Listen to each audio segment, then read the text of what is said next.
même titre que la pollution de l'air, le bruit peut nous empoisonner la vie. En ville, la principale source de nuisance est le trafic routier. Certains quartiers comme Perrache sont particulièrement exposés. Moi j'ai habité sur le quai Perrache, c'est intenable, quoi. On ne peut pas dormir les fenêtres ouvertes en été parce que on tient pas ou on est obligé de monter le son de la télé.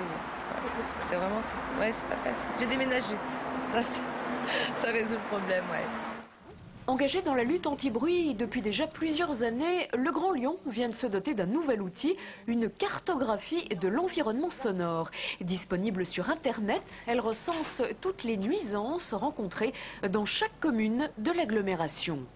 Par exemple, on a ici une carte du bruit routier la nuit, donc entre 22 h et 6 h du matin, sur la commune de la Mulatière. Donc on voit que même la nuit, on a le bruit de l'autoroute qui est encore très présent, même si ici on a un mur anti-bruit pour protéger les habitants. Donc c'est le mur qui est assez récent. Et on voit qu'on a quand même des secteurs qui sont préservés, des secteurs d'habitation qui sont préservés du bruit autoroutier.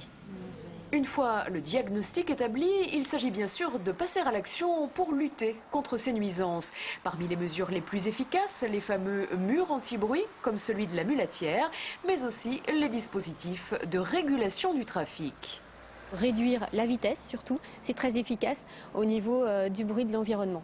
Et puis il y a des solutions qui sont un petit peu plus, on va dire, dans l'ombre, qui sont surtout comment utiliser l'espace de la ville, comment construire la ville, choisir où est-ce qu'on va mettre les zones d'habitation, où est-ce qu'on va mettre les zones d'activité, pour que ce soit bien en accord avec l'environnement sonore, pour ne pas refaire des situations où on a des habitations, des logements assez nombreux dans des secteurs très bruyants.